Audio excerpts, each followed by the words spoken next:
அன்பான துலாம் ராசி நேயர்களே, சுக்கிரன் உங்களுக்கு ராசி அதிபதியா இருக்கிறதால அழகு மற்றும் ஆடம்பரம் சம்பந்தமான விஷயங்கள்ல அதிகமான ஆர்வம் உங்களுக்கு இருக்கும். சனி பகவான் உச்சமடையக்கூடிய ராசி அப்படிங்கிறதால உங்களுடைய கடின உழைப்புக்கு மிகப்பெரிய வெற்றி விரைவிலேயே காத்திருக்கிறது. துலாம் ராசி சித்திரை 3, 4 பாதம், சுவாதி நட்சத்திரம், விசாகம் 1, 2, 3 பாதம் நட்சத்திரக்காரங்களுக்கு கஜ கேசரி யோகத்தின் மூலமாக வாழ்க்கையே திருப்பி போடக்கூடிய எதிர்பாராத திடீர் மாற்றங்களும் நல்ல பலன்களும் கிடைக்க போகுது. இந்த கஜ கேசரி யோகம் அப்படிங்கிறது மங்களகரமான மற்றும் சக்தி வாய்ந்த ராஜயோகம்.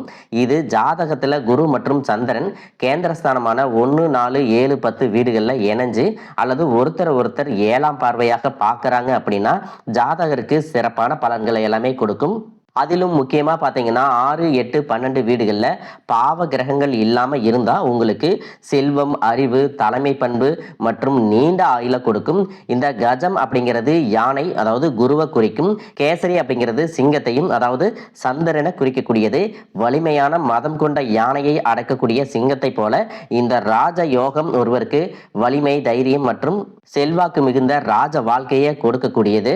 உங்க வாழ்க்கையில நீங்க என்னதான் நல்ல விஷயங்களை நினைச்சாலும், நல்லதையே மற்றவங்களுக்கு செஞ்சாலும் உங்களுக்கு தொடர்ச்சியாக கஷ்டங்களும் பிரச்சனைகளும் வந்துட்டு தான் இருக்கு. இதையெல்லாம் மறந்து உண்டு தம் வேலை உண்டு அப்படின்னு இருந்தாலும் ஏதோ ஒரு கவலை, ஏதோ ஒரு குழப்பம், மனசுக்குள்ள இனம் புரியாத ஒரு வலி இருந்துட்டே தான் இருக்கும். யாராவது என்னுடைய இந்த குழப்பங்களுக்கெல்லாம் பதில் சொல்ல மாட்டாங்களா, நல்ல தீர்வு சொல்ல மாட்டாங்களா, என்னுடைய கஷ்டங்களை காது கொடுத்து கேட்க மாட்டாங்களா, ஆறுதலா 4 வார்த்தை பேச மாட்டாங்களா, என்ன உண்மையா நேசிக்க மாட்டாங்களா, எந்தவித எதிர்பார்ப்பும் இல்லாம பழக மாட்டாங்களா அப்படின்னு தான் எப்பவுமே ஆதங்கப்படுறீங்க. இப்படி நல்ல குணங்களும் நல்ல பண்புகளும் இருக்கக்கூடிய உங்க வாழ்க்கையில உங்களுக்கு கஷ்டங்கள் வருது, பிரச்சனைகள் வருது அப்படின்னா நீங்க நிறைய பாவம் பண்ணிட்டீங்க அப்படின்னு அர்த்தம் இல்லை. நீங்க தவறான நபர் அப்படின்னு அர்த்தம் இல்லை.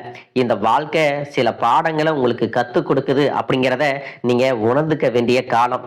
உங்களை சுத்தி நடக்கக்கூடிய எல்லா விஷயங்களும் ஏதோ ஒரு காரணத்துக்காக தான் நடக்குது அப்படின்னு, எந்த கெட்டது நடந்தாலும் அதுல ஏதாவது நல்ல விஷயம் இருக்கா அப்படின்னு ஆராய்ந்து பார்க்கக்கூடிய பக்குவம் உங்களுக்கு வரணும்.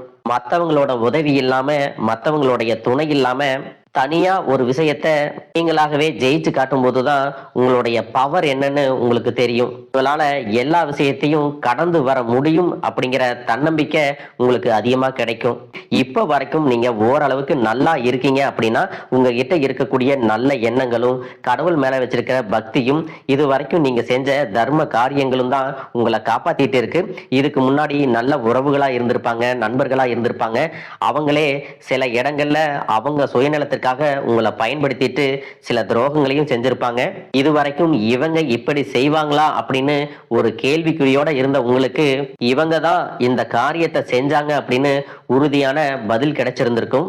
இப்பவாவது இந்த மாதிரி மனிதர்களுடைய உண்மையான குணம் என்ன அப்படிங்கிறத புரிஞ்சுக்கிட்டோம் அப்படிங்கிறதுக்காக நீங்க சந்தோஷம்தான் படணும். உங்களை பொறுத்த வரைக்கும் உங்களுக்கு கஷ்டத்தையே கொடுத்தாலும் எல்லாரும் நல்லா இருக்கணும் அப்படின்னு நினைக்கக்கூடியவங்க தாங்க நீங்க. மனசாட்சிக்கு விரோதமா இந்த மாதிரி தப்பு செய்யறவங்களுக்கு அந்த கடவுள் நிச்சயமா ஒரு தண்டனையை கொடுப்பார் அப்படின்னு சொல்லிட்டு தான் இந்த மனுஷங்களை விட்டு நீங்க விலகி இருக்கீங்க. உங்களுடைய மனசுக்குள்ள 1000 கஷ்டம் இருந்தாலும், கண்ணீர் இருந்தாலும், வலிகள் இருந்தாலும் அதையெல்லாம் வெளிப்படுத்திக்காம சாதாரணமா நீங்க இருக்கிறதுனால உங்களை சுத்தி இருக்கிறவங்க எல்லாருமே இவங்களுக்கு என்னப்பா எல்லாமே இருக்கு, வாழ்ந்தா இவங்கள மாதிரி வாழணும் அப்படின்னு ஒரு மாதிரியா பேசுவாங்க. ஆனா உண்மைய சொல்லணும்னா, ஆனா மனசுல நிம்மதி இல்லாம, வயிறார சாப்பிட முடியாம, நிம்மதியா தூங்க முடியாம எவ்வளவு கஷ்டப்படுறீங்க அப்படிங்கிறது உங்களுக்கும் அந்த கடவுளுக்கும் மட்டும்தாங்க தெரியும். இந்த மாதிரி உங்க வாழ்க்கையில திடீர்னு ஒரு பிரச்சனை, உடம்பு சரியில்லை, ஹாஸ்பிட்டல்ல பெருசா செலவு வந்துருச்சு, பிசினஸ் எல்லாம் லாஸ் ஆயிருச்சு, திடீர்னு பண பிரச்சனை அப்படின்னு நீங்க முடங்கி போயிட்டா உங்களுக்கு கூட நின்று முழுசா உதவி செய்யறதுக்கோ, ஆறுதலா 4 வார்த்தை பேசுறதுக்கோ அவ்வளவு ஏங்க திரும்பி பார்க்க கூட உண்மையான ஆள் கிடையாது. நீங்களா ஏதோ தட்டு தடுமாறி எந்திரிச்சு நிக்கிறப்போ உங்களை குறை சொல்றதுக்குன்னே நிறைய பேர் தேடி வருவாங்க. உங்களுடைய உறவுகள்லயே சில பேர் ஒரு தேவைனா மட்டும்தான் உங்ககிட்ட ஓடி வருவாங்க. அந்த தேவை முடிஞ்சதுக்கு அப்புறம் உங்களை தூக்கி போட்டு போயிடுவாங்க. மறுபடியும் அவங்க உங்ககிட்ட வந்து உதவின்னு கேட்பாங்க. அப்ப கூட அவங்க முன்னாடி பண்ண துரோகத்தை எல்லாம் மறந்துட்டு மீண்டும் அவங்களுக்காக உதவி செஞ்சு ஏமாறக்கூடியவங்களா தான் நீங்க இருக்கீங்க. மற்றவங்களுக்காக பயன்படக்கூடிய நீங்க உங்களுக்காக உதவி செய்ய யாருமே முன்னாடி வர மாட்டாங்க. இந்த மாதிரி வாழ்க்கையில முன்னேறணும் அப்படிங்கிறதுக்காக தினம் தினம் கஷ்டப்பட்டு உழைக்கக்கூடியவங்க தாங்க நீங்க. ஏன் நமக்கு மட்டும் இவ்வளவு கஷ்டம் வருது, ஏன் எனக்கு மட்டும் இவ்வளவு பிரச்சனை வருது, என்னுடைய மனசாட்சிக்கு தெரிஞ்சு நான் யாருக்கும் எந்த கெடுதலையோ கஷ்டத்தையோ துன்பத்தையோ கொடுத்ததில்ல, எனக்கு மட்டும் ஏன் இந்த மாதிரி எல்லாம் நடக்குது அப்படின்னு சொல்லிட்டு கடவுள்கிட்டையும் உங்களுடைய குறைகளை எல்லாம் சொல்லிட்டு இருப்பீங்க. அடுத்து வரக்கூடிய 3 மாதங்களுமே உங்களுக்கு சிறப்பான மாதமா இருக்க போகுது. வேலைக்காக எதிர்பார்த்து இருக்கிறவங்களுக்கு நல்ல ஊதியத்துடன் வேலை கிடைக்க போகுது. இது வரைக்கும் படிப்புக்கு தகுந்த வேலை கிடைக்கல அப்படின்னு குறைவான சம்பளத்துல ஏதாவது ஒரு வேலையில இருந்திருப்பீங்க. இனி நீங்க வேலை செய்யக்கூடிய இடத்துல உங்களுக்கு பதவி உயர்வுகள் கிடைக்கலாம், அல்லது புதிதாக உங்க மனசுக்கு பிடிச்ச வேலையே உங்களை தேடி வருவதற்கான வாய்ப்புகள் இருக்கு. இது வரைக்கும் உங்க குடும்பத்திலையும் சரி தொழிலையும் சரி மறைமுகமாக சில நபர்கள் இருந்து உங்களுக்கு தொல்லைகளையும் பிரச்சனைகளையும் கொடுத்துட்டு வந்த பெண்கள் உங்களை விட்டு விலக போறாங்க. இதற்கு பிறகு அவர்களுடைய தொந்தரவு அப்படிங்கிறது உங்களுடைய வாழ்க்கையில முழுவதுமாவே இருக்காது. சில நபர்கள் உங்களை விட்டு விலகினதுக்கு அப்புறம் தான் உங்களுக்கு அந்த பதவியில சம்பள உயர்வு, இடமாற்றம் எல்லாமே ஏற்படும். உங்களுக்கு மேல இருக்கக்கூடிய அதிகாரியுடைய ஆதரவு கிடைக்கும்.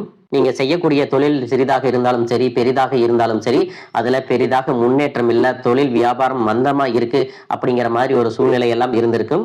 இனி வியாபாரத்தில் இருக்கக்கூடிய தடைகள் எல்லாமே விலகி லாபம் அதிகமாக கிடைக்கக்கூடிய காலமாக இருக்க போகுது.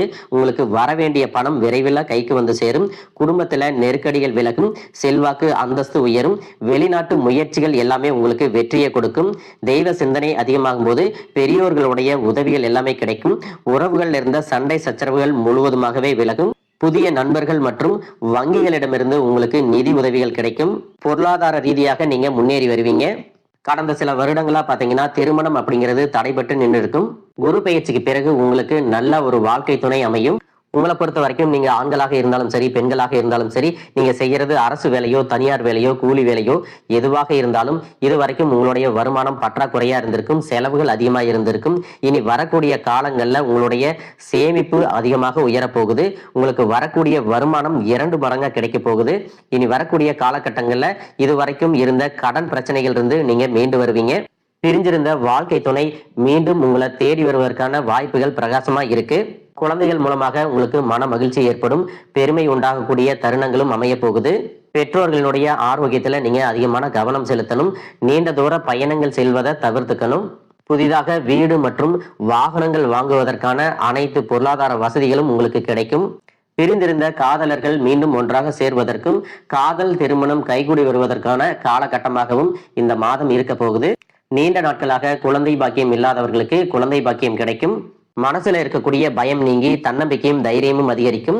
மனதை ஒருநிலைப்படுத்தி கவனச்சிதறல் இல்லாம கடமையை உணர்ந்து செயல்பட்டீங்க அப்படின்னா உங்களுடைய உழைப்புக்கு தகுந்த உயர்வுகள் கிடைக்கும். அலுவலகத்துல உங்களுடைய பெயர் அதிகமாக பேசப்படும். சிலருக்கு பாத்தீங்கன்னா புதிய பணி வாய்ப்புகள் எல்லாமே கைகூடி வரும். யாருடைய தனிப்பட்ட விஷயத்திலும் தலையிட வேண்டாம். வெளிநாடு வெளியூர் செல்லும் வாய்ப்புகள் வரும். அரசு துறைகளில் இருக்கிறவங்க மறைமுக எதிரிகளிடம் எச்சரிக்கையாக இருக்கணும். புறம் பேசுவரை புறக்கணிக்க வேண்டும். மாணவர்கள் பாத்தீங்கன்னா மறதியை விரட்ட தினம் தினம் படிக்கணும். பெண்களுக்கு குடும்பத்துல மதிப்பு அதிகரிக்கும்.